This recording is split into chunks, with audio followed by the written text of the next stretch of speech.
अपना उत्कृष्ट योगदान दिया।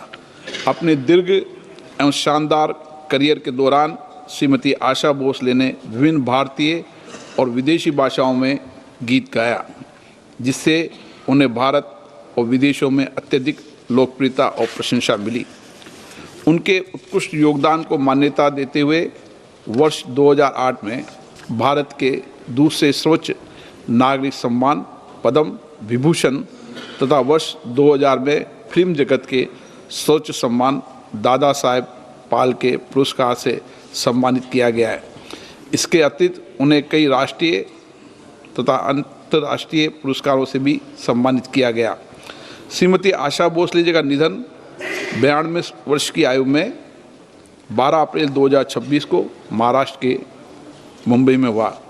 ये सभा हमारे 3 पूर्व साथियों और श्रीमती आशा भोसले के निधन पर गहरा शोक व्यक्त करती है तथा शोक संतप्त परिवारों के प्रति अपनी गहरी संवेदना प्रकट करती है। अब ये सभा दिवंगत आत्माओं के सम्मान में मौन रहेगी।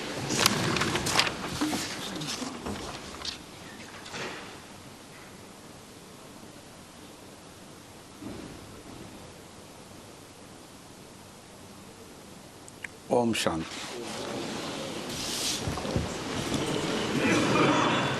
आज मौसम अच्छा है।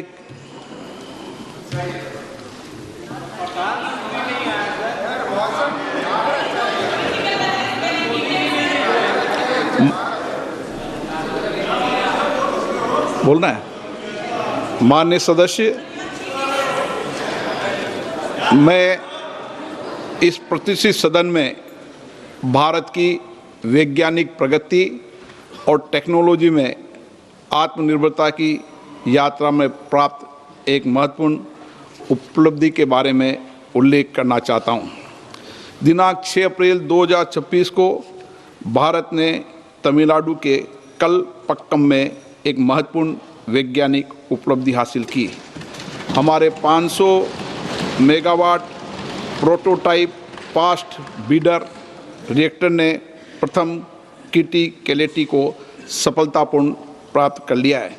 ये इस बात का प्रतीक है कि रिएक्टर में नियंत्रित और सतत न्यूक्लियर चेन रिएक्शन की शुरुआत हो गई है। माननीय सदस्यगण, ये केवल एक तकनीकी उपलब्धि नहीं बल्कि एक महान राष्ट्रीय उपलब्धि भी है। 2 दशकों से अधिक की निर्माण अवधि में ये हमारे हजारों वैज्ञानिकों, इंजीनियरों, उद्योगों और परमाणु ऊर्जा विभाग की कई यूनिट के निरंतर प्रयासों का सफल परिणाम है। इस ऐतिहासिक उपलब्धि से न्यूक्लियर एनर्जी मिशन को प्रोत्साहन मिला है और माननीय प्रधानमंत्री नरेंद्र मोदी द्वारा घोषित वर्ष 2070 तक नेट जीरो एमिशन लक्ष्य को हासिल करने की भारत की वैश्विक प्रतिबद्धता को भी मजबूती मिली है। मार्च 2024 में माननीय प्रधानमंत्री जी PFBR के कोल्ड लोडिंग कार्यक्रम में भी शामिल हुए थे। हमारे सीमित यूरेनियम संसाधनों और समृद्ध थोरियम भंडारों का विवेकपूर्ण उपयोग करने के लिए भारत की न्यूक्लियर रणनीति की 3 चरणों में परिकल्पना की गई है। वर्तमान में चल रहे फर्स्ट स्टेज में प्रेस्टाइज्ड हैवी वाटर रिएक्टर में प्राकृतिक यूरेनियम का उपयोग होता है। इसमें बाई प्रोडक्ट के रूप में प्लूटोनियम प्राप्त होता है। PFBR के सफल संचालन के साथ ही भारत ने सेकेंड स्टेज की दिशा में एक ऐतिहासिक कदम उठाया है। इस स्टेज में हम अधिक न्यूक्लियर ईंधन का उत्पादन करने के लिए फास्ट ब्रीडर रिएक्टर में प्लूटोनियम उपयोग करेंगे। परंपरागत रिएक्टर की तुलना में एक फास्ट ब्रीडर रिएक्टर में अपनी ईंधन खपत के मुकाबले ज़्यादा ईंधन का उत्पादन करने की विशिष्ट क्षमता होती है। हमारी थर्ड स्टेज थोरियम यूरेनियम पर आधारित रिएक्टर होगा। इससे ऊर्जा का सतत और दीर्घकालीन भविष्य सुनिश्चित होगा। ऐसे समय में जब भारत की ऊर्जा की ज़रूरतें तेज़ी से बढ़ रही है, हम स्वच्छ ऊर्जा के लिए पूरी तरह प्रतिबद्ध हैं। न्यूक्लियर पावर एक ऐसा स्रोत है जो हमें भरोसेमंद 24 घंटे और कम कार्बन वाली बिजली उपलब्ध कराता है। सभी हितधारकों के लिए सिविल न्यूक्लियर ऊर्जा सेक्टर को खोलने के लिए इसी सदन ने दिसंबर 2025 में शांति एक्ट पारित किया था। राष्ट्रव्यापी दृष्टिकोण के साथ हम 100 गीगावाट न्यूक्लियर ऊर्जा के लक्ष्य को हासिल करने की दिशा में सक्रिय रूप से आगे बढ़ रहे हैं। PFBR के क्रिटिकलिटी हासिल करने के साथ ही भारत ने लंबे समय से परिकल्पित इस प्रोग्राम के दूसरे चरण में प्रवेश कर लिया है। PFBR भारत के निरंतर प्रयास, इनोवेशन और राष्ट्रीय प्रतिबद्धता का गौरवपूर्ण साक्षी है। यह हमारी वर्तमान क्षमताओं को भविष्य की अधिक सतत और आत्मनिर्भर न्यूक्लियर ऊर्जा से जोड़ने वाली एक महत्वपूर्ण कड़ी है। ये उपलब्धि पूरी तरह स्वदेशी प्रयास के द्वारा हासिल की गई है। ये reactor Indira Gandhi atomic research centre द्वारा डिजाइन किया गया है।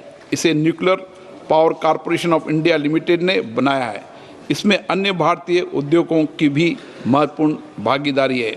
ये हमारे वैज्ञानिकों के इकोसिस्टम और राष्ट्रीय सहभागिता की शक्ति का गौरवशाली प्रतीक है। माननीय सदस्य, इस उपलब्धि के साथ ही भारत इस एडवांस टेक्नोलॉजी में विशेषज्ञता हासिल करने वाले चुनिंदा देशों में शामिल हो गया है। इसने राष्ट्र को एक ऐसे राष्ट्र के रूप में स्थापित किया है जो जटिल और फ्रंटियर टेक्नोलॉजीज़ को पूरे आत्मविश्वास और आत्मनिर्भरता के साथ विकसित और उपयोग करने में सक्षम है। इससे महत्वपूर्ण बात यह है कि इस उपलब्धि से अपनी क्षमताओं पर भरोसा करने वाले और एक सुरक्षित, सतत एवं आत्मनिर्भर भविष्य के निर्माण पर जोर देने वाले देश का विश्वास दिखाई देता है। इसके अलावा PFBR के सफल संचालन से देश में न्यूक्लियर ऊर्जा का विस्तार आसान होगा और हम अपने कार्यक्रम के तीसरे चरण की ओर तेज़ी से बढ़ पाएंगे। इससे एडवांस रिएक्टर टेक्नोलॉजी, ईंधन साइकिल सिस्टम और हाई एंड इंजीनियरिंग में नए अवसर खुलेंगे। माननीय सदस्यगण, ये उपलब्धि एक नई शुरुआत है। ऐसी शुरुआत जो हमारे वैज्ञानिक पायोनियर्स के विजन को आगे बढ़ाती है। एक ऐसी शुरुआत जो ऊर्जा आत्मनिर्भरता के लिए हमारी यात्रा को सुदृढ़ करती है। एक ऐसी शुरुआत जो हमें विकसित भारत के लक्ष्य के निकट लाती है।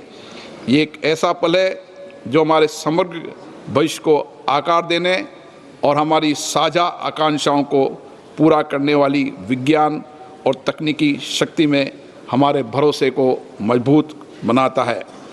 PFBR के नियंत्रित चेन रिएक्शन की पहली चिंगारी केवल ऊर्जा उत्पादन क्षेत्र की उपलब्धि ही नहीं है, बल्कि आने वाली पीढ़ियों के उज्जवल भविष्य का संकेत है। मैं आज इस सदन की ओर से इस उपलब्धि को संभव बनाने वाले वैज्ञानिकों, इंजीनियरों, टेक्नीशियन और इंडस्ट्री पार्टनर और सभी हितधारकों को के समर्पण और परिश्रम की सराहना करता हूं। सदन भी तालियां बजा दे तो सराहना हो जाएगी।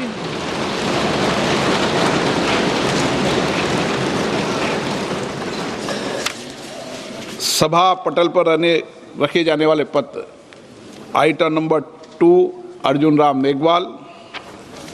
Honorable Speaker, sir, with your kind permission, on behalf of my colleague Sri Jitin Prasad, I rise to lay on the table of the House papers pertaining to the Ministry of Commerce and Industry mentioned against his name at serial number 2 as per today's revised list of the business. Thank you, sir. Item number 3, Sri BL Verma. अध्यक्ष महोदय, आपकी अनुमति से आज लोकसभा की कार्यसूची के क्रम संख्या 3 पर अपने साथी राज्य मंत्री श्री पंकज चौधरी जी के नाम के सम्मुख अंकित प्रपत्र सभापति पर रखता हूँ। Item number 5, Shri Arjun Ram Meghwal. Honorable Speaker, sir, with your kind permission, on behalf of my colleague Srimati Rekha Nikhil Khadse, I rise to lay on the table of the House papers pertaining to the Ministry of Youth Affairs and Sports mentioned against her name at serial number 5 as per today's revised list of the business. Thank you, sir. Item number 6, Shri PP Chaudhary. Honorable Speaker, sir, with your permission, that this House do recommend to Rajya Sabha that the Rajya Sabha do appoint 2 members of Rajya Sabha to the Joint Committee on the Constitution, 129th Amendment Bill 2024 and the Union Territories Laws Amendment Bill 2024 in the vacancies caused by the retirement of Shri Saket Gokhale and Shri Bhuvneshwar Kalita from Rajya Sabha and communicate to this House names of the members so appointed by Rajya Sabha to the Joint Committee. प्रश्न है कि श्री पीपी चौधरी द्वारा प्रस्तुत प्रस्ताव को स्वीकृत किया जाए। जो सदस्य प्रस्ताव के पक्ष में हाँ कहे, जो सदस्य प्रस्ताव के पक्ष में नहीं है वो ना कहे। मेरे विचार में निर्णय हाँ वालों के पक्ष में प्रस्ताव स्वीकृत हुआ। Item number 7 Shri Arjun Ram Meghwal. धन्यवाद अध्यक्ष महोदय। मैं आपकी अनुमति से ये प्रस्ताव करता हूं कि भारत के संविधान का और संशोधन करने वाले विधेयक, संविधान 131वां संशोधन विधेयक 2026 को पूर्व स्थापित करने की अनुमति दी जाए। मैं सबको कुछ मौका दूंगा, पहले एक बार इंट्रोड्यूस हो जाए। Item number 8 Shri Amit Shah ji. महोदय, मैं प्रस्ताव करता हूं कि संघ राज्य क्षेत्र विधि संशोधन विधेयक 2026 को पुनर्स्थापित करने की अनुमति दी जाए। Item number 9 Shri Arjun Ram Meghwal. धन्यवाद अध्यक्ष महोदय। मैं आपकी अनुमति से ये प्रस्ताव करता हूं कि परिसीमन विधेयक 2026 को पूर्व स्थापित करने की अनुमति दी जाए। धन्यवाद। श्री केसी वेणुगोपाल जी। Sir, as per the rules of procedure 72, I raise here to object the bill introduced by Mr. Meghwal ji and Amit Shah ji. Sir, this actually is a fundamental, it bill is completely a fundamental attack on Indian federal structure, sir. So what exactly the intention of the introduction of the bill? This is what the entire country is now watching. Last 2023, Lok Sabha and Rajya Sabha, the Parliament passed a bill ensuring 33% women reservation in the Parliament and Vidhan Sabha. Sir, that point of time itself, Leader of Opposition Rahul Gandhi from here, Leader of Opposition of other House, Mr. Mallikarjuna Kharge ji, and former CPP Chairperson Sonia Gandhi ji, and all other opposition leaders completely asked the government, yes, this women reservation has to be enforced in 2024 Venugopal जी, वेणुगोपाल जी, एक minute सुनिए।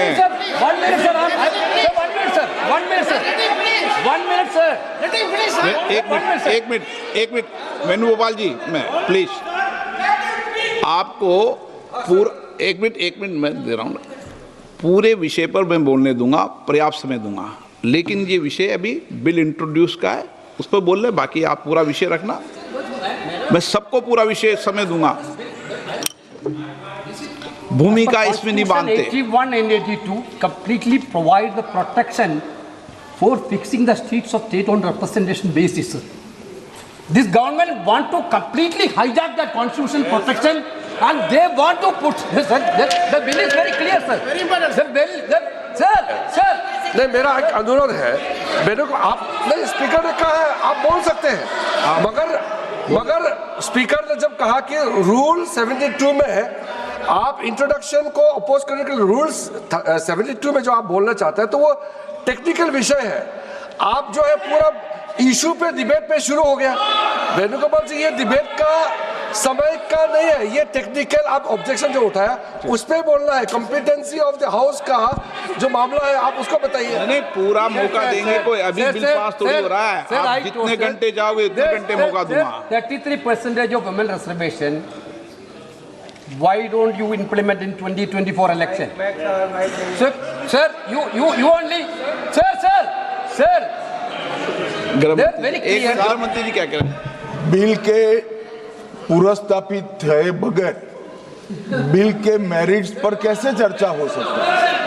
अभी उनको तकनीकी objection है तो ही वो ले सकते हैं। एक बार बिल पुरस्तापित होने के बाद ही बिल के मेरिट्स पर सदन के सदस्य बोल सकते हैं। अभी ये सदन इस स्टेज पर है कि बिल को पुरस्तापित करना या ना करना, तो बिल को पुरस्तापित करने के लिए टेक्निकल ऑब्जेक्शन ही रूल 72 में वो ले सकते हैं। उनको भाषण करने का पर्याप्त मौका मिलेगा और आप बड़े दयालु हो, ज्यादा मौका देना उनको, हमें कोई, और हम भी कस कर जवाब देंगे, हमें कोई तकलीफ नहीं है। परंतु अभी जो रूल्स है वो रूल से है कि वो तकनीकी ऑब्जेक्शन ही ले सकते हैं, बिल के मेरिट्स पर नहीं बता सकते। Sir, what is the procedure of the house, sir? Sir, you तो honorable speaker, प्रोसीजर sir. सुनना चाहते हैं? Well, sir, you allow me to नहीं, speak. नहीं, Yes, sir, allow. you allow me to speak. Allow कर दिया Minister can reply final. इनका Minister माननीय can गृह मंत्री जी reply. का बिल इसलिए मैंने मौका दिया उनको। Why, Amit Shah ji interfering minute? He can reply, sir. What is there, sir? No, You no. can reply. You can reply. Sir, my point is very clear. Sir, this bill. चालू है, mic चालू है, आपका ही बंद होता है, इनका बंद नहीं होता। Mike is not watching. Mic चालू है।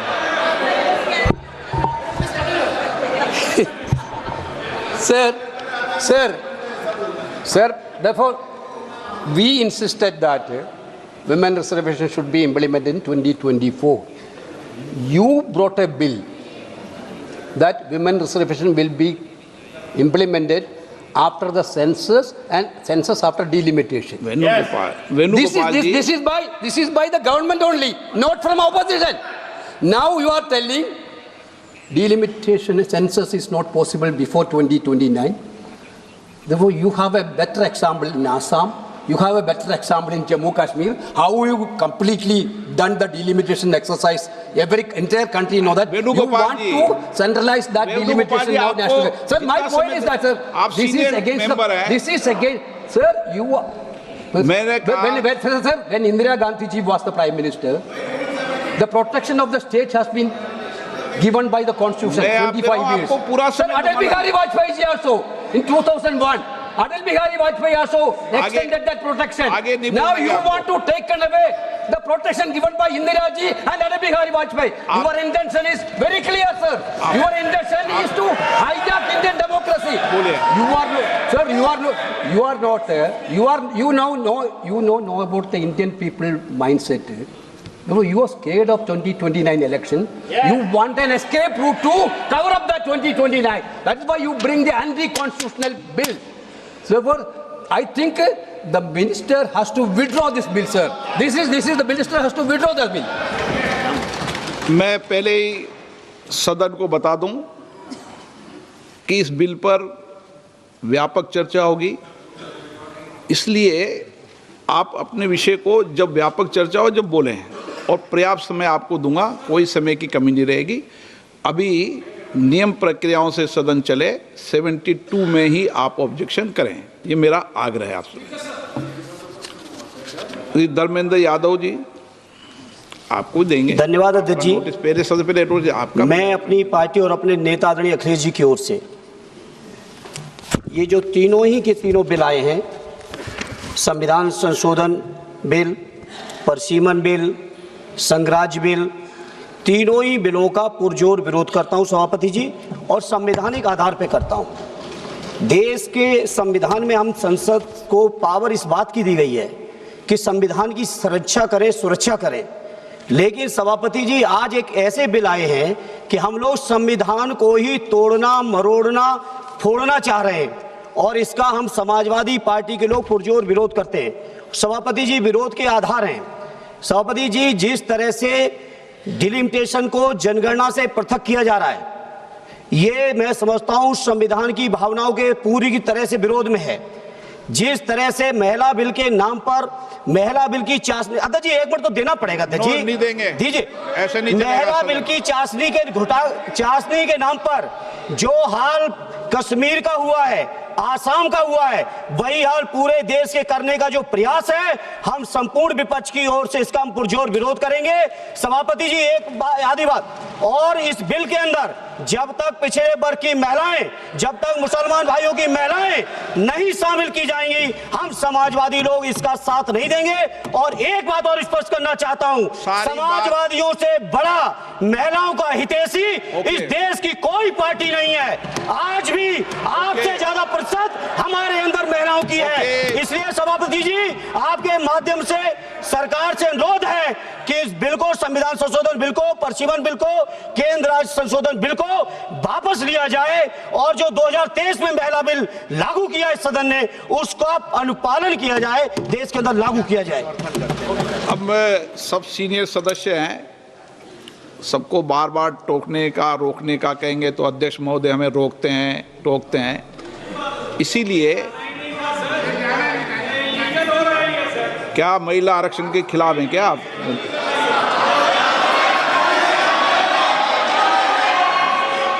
यदि अब मैं नियम 72 को पढ़ दूं, नियम 72 को पढ़ दूं, एक मिनट एन के प्रेमचंद्र जी, नियम 72 क्या कहता है ये पहले सबको स्पष्ट कर दूं। यदि किसी विधेयक को पुरस्तापित करने की अनुमति के प्रस्ताव का विरोध किया जाए तो अध्यक्ष द्वारा यदि ठीक समझा जाए और प्रस्ताव का विरोध करने वाले सदस्य प्रस्ताव को पेश करने वाले सदस्य द्वारा संक्षिप्त वक्तव्य दिए जाने की अनुज्ञा देने के बाद बिना अग्रतर वाद विवाद के प्रश्न को रखा जा सकेगा। परंतु जब प्रस्ताव इस आधार पर विरोध किया जाए कि विधेयक ऐसे विधान का, लेजिस्लेटिव कॉम्पिटेंस का, ऐसे विधेयक का विधान का सूत्रपात करता है जो विधायन क्षमता से परे है, तो अध्यक्ष द्वारा उस पर पूर्ण चर्चा की आज्ञा दी जा सकती है। परंतु ये भी है कि अध्यक्ष द्वारा वित्त विधेयक या विनियोग विधेयक को प्रस्तावित करने की अनुमति का प्रस्ताव तुरंत मतदान के लिए रखा जा सकता है। अब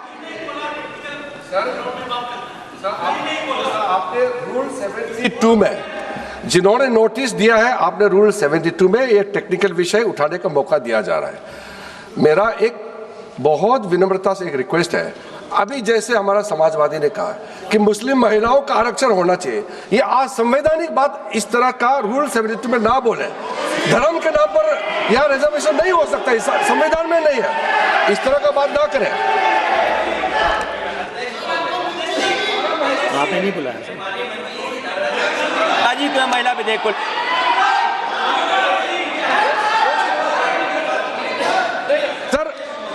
सर पूरा देश का महिलाओं के लिए बात करना चाहिए। आप मुस्लिम महिलाओं का क्यों बात करते हैं?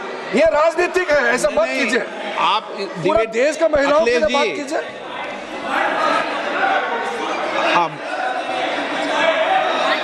हाँ, अखिलेश जी बोलते हैं। जल्दीबाजी क्यों है आपको जल्दीबाजी क्यों है? महिला विधेयक के पक्ष में हम, आप जनगणना क्यों नहीं कराना चाहते? ये अध्यक्ष महोदय, आप सेंसस ये इसलिए नहीं करना चाहते हैं कि जैसे ही जनगणना होगी हम सब लोग जाति गणना मांगेंगे, जाति गणना होगी तो हम आरक्षण मांगेंगे, इसीलिए आप लोग धोखा दे करके आना चाहते हैं। जी, आपको भी पर्याप्त मौका देंगे, सबको पर्याप्त मौका देंगे। माननीय अध्यक्ष जी,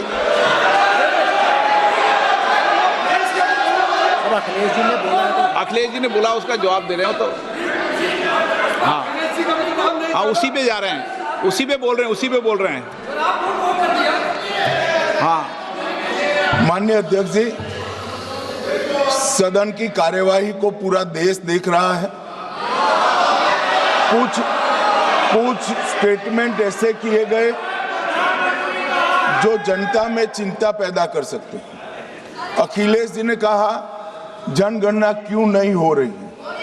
मैं पूरे सदन के माध्यम से देश की जनता को बताना चाहता हूं, जनगणना का काम शुरू हो चुका है, जारी। 2, उन्होंने कहा कि हम जाति जनगणना का मांग करेंगे। मान्यवर, मैं आपके माध्यम से सदन को बताना चाहता हूं कि सरकार ने जाति की जनगणना करने का निर्णय ले चुकी है और आप बैठिए बैठिए बता दो। अरे बैठिए भाई, बैठिए। और जाति के साथ ही ये जनगणना हो रही है। माननीय सदस्य धर्मेंद्र यादव जी कह रहे हैं कि कॉलम नहीं है। उनको मालूम पड़ना चाहिए कि अभी घरों की गिनती हो रही है और घरों की कोई जाति नहीं होती है। समाजवादी पार्टी का चले तो घरों की भी जाति तय कर ले। मान्यवर, जब व्यक्तियों की जनगणना होगी, नागरिकों की जनगणना होगी, तब उसमें जाति का कॉलम रखा है। ये मेरा विभाग है। मैं सदन को आश्वस्त करना चाहता हूं कि ये जनगणना जाति जनगणना के साथ ही होने वाली है। तीसरी बात, इन्होंने ये जो आपने समझाया कि नियम 72 की जो खिड़की है वो हमें लेजिस्लेटिव कॉम्पिटेंसी पर और कॉन्स्टिट्यूशनल कॉम्पिटेंसी पर बोलने की ही इजाजत देती है। वो खिड़की का उपयोग कर धर्मेंद्र यादव जी ने एकदम गैर संवैधानिक बात करी, मुस्लिम महिलाओं को आरक्षण की। मान्यवर, हमारा संविधान किसी भी प्रकार के धर्म के आधार पर आरक्षण की कतई मंजूरी नहीं देगा। और मैं फिर से संकल्प सरकार का बताता हूं कि धर्म के आधार पर मुस्लिमों को किसी भी प्रकार का आरक्षण गैर संवैधानिक है, इसका सवाल ही पैदा नहीं होता है।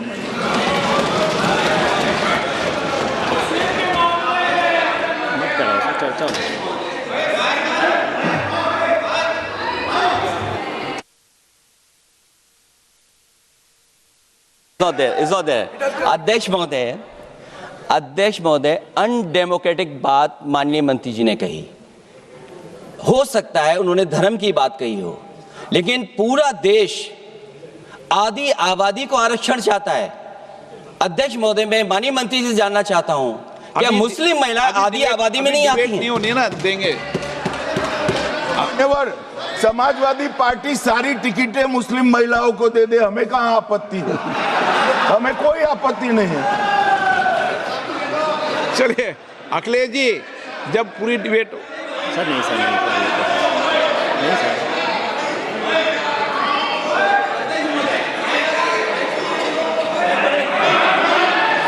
अच्छा, अध्यक्ष महोदय, बहुत विनम्र उससे होकर के किसी को हर्ट न करे वो बात भी मैं कहना चाहता हूं। अध्यक्ष महोदय, जब माननीय प्रधानमंत्री जी को पिछड़ों से वोट चाहिए था, तो माननीय प्रधानमंत्री जी अपने आप को कहा कि मैं पिछड़ी जाति से आता हूं। चलो ये नहीं, चलिए आगे बढ़िए। अब आप डिबेट मत करो ऐसे, ठीक है ना? चलिए, doctor कोकोली Ghosh.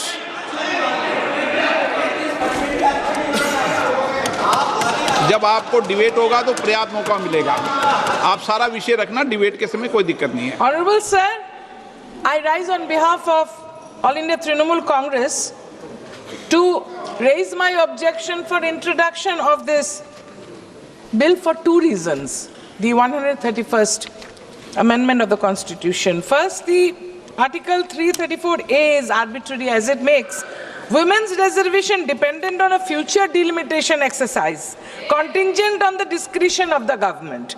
This creates uncertainty and allows the government to delay implementation. Equality cannot depend on political exercises. Equality comes by birth, by democratic rights given in the Constitution by Ambedkar Sahab, whose birth centenary we just celebrated this week. And secondly, sir, the Constitution mandates periodic readjustment after each census under Article 82 and 170 for Lok Sabha and Vidhan Sabha. This bill deletes that mandate and substitutes it with executive discretion, converting it into obligation into political choice. And also, women should be elected to the additional seats like All India Trinamool Congress always feels more than 33% before even 2023 when the bill was passed. And women will be elected to the additional seats created through reservation without cutting the seats of the existing male MPs. This is chauvinism, this is anti-democratic, it is unconstitutional. Thank you, sir. मुझे लग रहा है कि सदन में सभी मान्य नेताओं को विरोध बिल का करें, उसके पहले अपने मत को दे देंगे तो देश समझ जाएगा। इसलिए पूरी डिबेट के समय मत देना, अभी विधायी क्षमता पे कर लो। चलिए, नहीं वो तो ठीक है, लेकिन मैंने कहा एन.के. प्रेमचंदन जी समझा दो इनको। आप तो एन.के. प्रेमचंदन जी, आप रूल्स में बोलना, ठीक है ना? अगर आप रूल्स में नहीं बोलोगे तो लोग ठीक नहीं समझेंगे। Thank you very much, Mr. Speaker, sir.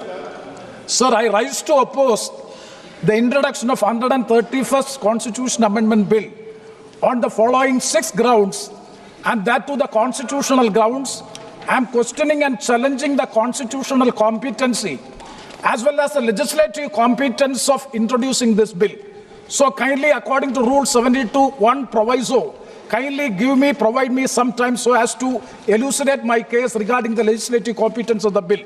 Sir, number one, the 131st Constitution Amendment Bill is not meant for the women reservation, but it is meant for the delimitation. That is the basic objection we are raising. Sir, always the Honorable Minister, the Home Ministry is always talking about the women's reservation. Already, as per the constitutional provision, this House unanimously, except 2 honorable members, this House unanimously passed the Women Reservation Bill by 2023 Act. That has become the part and parcel of the Constitution that is in existence. That is the same Home Minister has moved the bill, or the government has moved the bill, and that was unanimously passed except 2 members who have voted against. So that bill is in existence. At the time of passing the bill, see, coming to the statement of... No, these are all technical points. These are all technical points. Sir, these are all technical points. Statement of objects and reasons should be in consonance with the contents of the bill. That is also a legislative practice. Here it is missing, para 6. Sir, kindly see para 6, just K.C. Venugopal has pointed out it. The next census and the consequential delimitation exercise thereafter will take considerable time. Sir, whether the government is not aware of that, the delimitation process as well as the census process will take time, so that after the delimitation, the women reservation bill can be made practicable only by 2034. At the time of at the time, so that means the statement of objects and reasons are not. Sir, please, and I No, another very आप तो पूरी bill pay debate करने लगे। पूरी bill pay debate के समय सबको पूरा समय दूंगा। स्पीकर सर, स्पीकर सर, हाँ, इनके प्रेम से, हाँ, 1 सेकंड में बोल दें आप। एक मिनट से बोल रहा है। हाँ। सर 1 मिनट से हिंदी में बोलेगा। Sir article 81(3), sir article 81 clause 3, according to that is the cardinal constitutional point in this case. According to that, which census is to be taken for considering the population, that will be as per the constitution. It's a constitutional obligation and mandate. Now the government is changing that constitutional mandate, that as per the law determined by the parliament with simple majority. Sir, with a simple majority. That means a propriety of the constitution. The mandate of the constitution.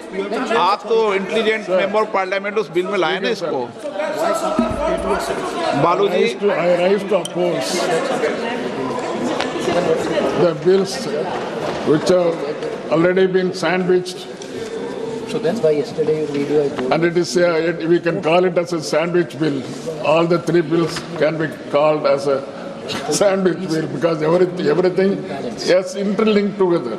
So the government has not come forward to see that each and every bill is put separately.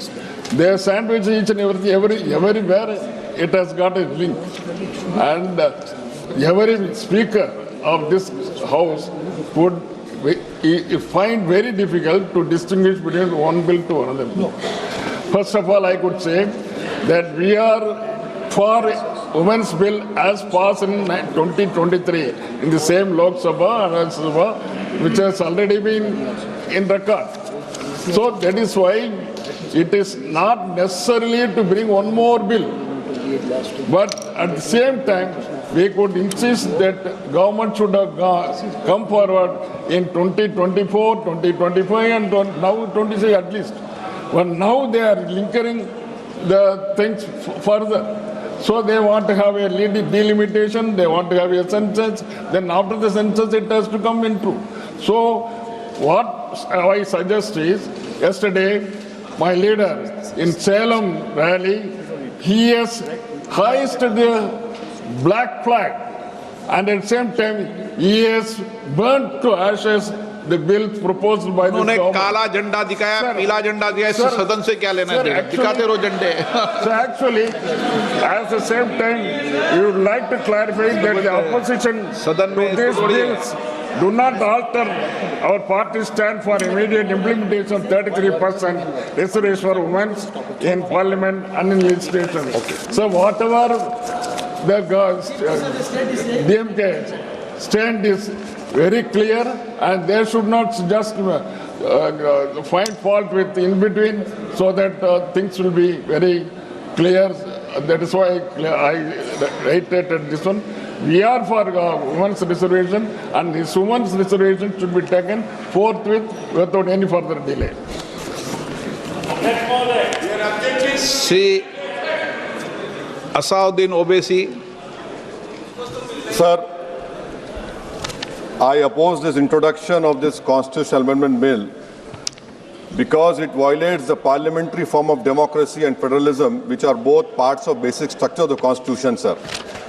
Sir, this is not about the one reservation. The main goal is to make South rule and other areas the ruler and completely erase the representation of OBCs and Muslims from the elected legislature.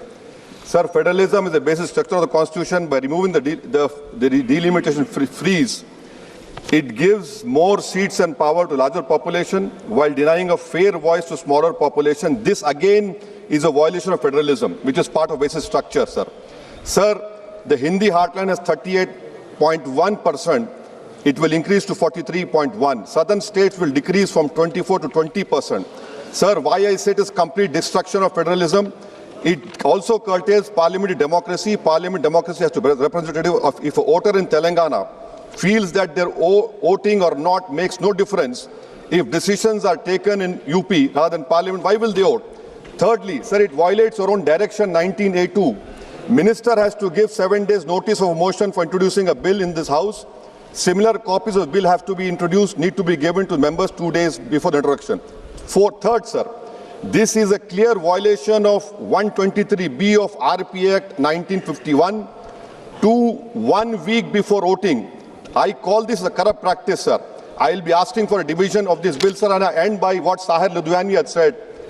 यहाँ पर गरीबों से मतलब जुनूबी हिंद के लोग, मुसलमान और OBC, इसका साहिर लुधियानी ने कहा सर, शहंशाहों के गरीबों से ताल्लुक ही नहीं, एक शहंशाह ने दौलत का सहारा लेकर हम गरीबों की मोहब्बत का उड़ाया मजाक. के राधाकृष्णन जी. Yes.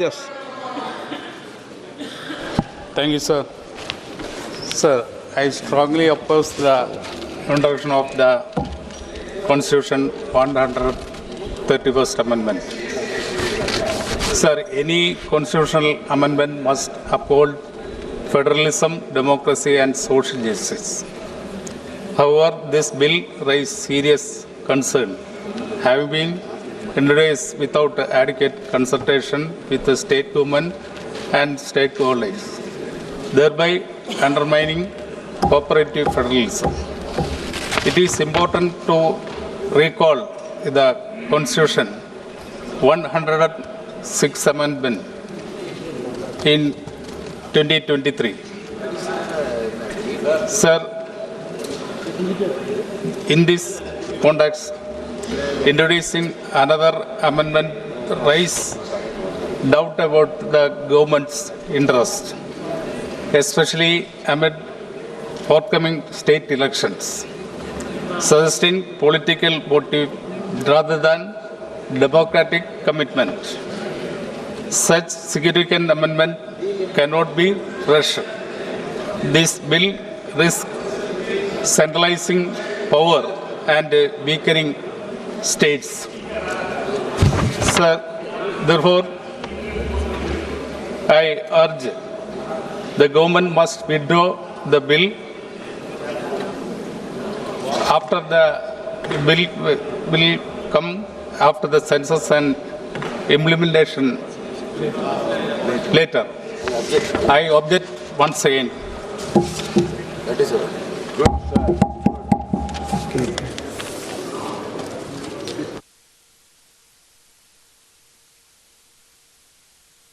आप गृहमंत्री जी बोलना चाहते हैं कुछ अभी? ठीक, ओके प्लीज। प्रश्न ये कि विधेयक को पुनर्स्थापित करने की अनुमति प्रदान की जाए। Item number 7। हाँ, अभी तो शुरू तो होने दो। डिवीजन ही रहता है संविधान संशोधन के अंदर। बिना डिवीजन के, बिना मत विभाजन के संविधान संशोधन नहीं होते हैं। आप तो वरिष्ठ नेता हैं।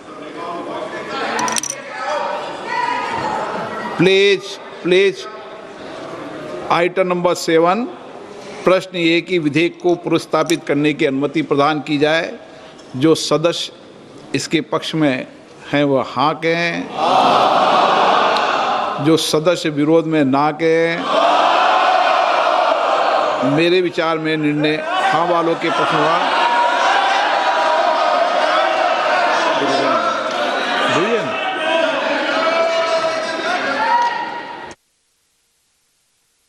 ये कोई परेशानी नहीं है।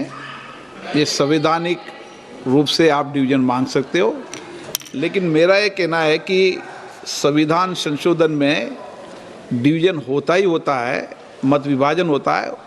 अभी का समय खर्च मत करो, बोलने का समय रहेगा आपका। विचार करो।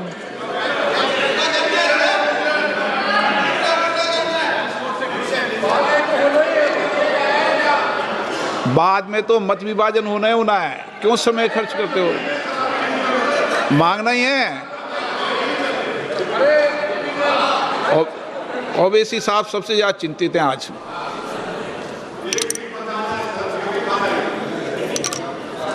लॉबी खाली कराए जाए।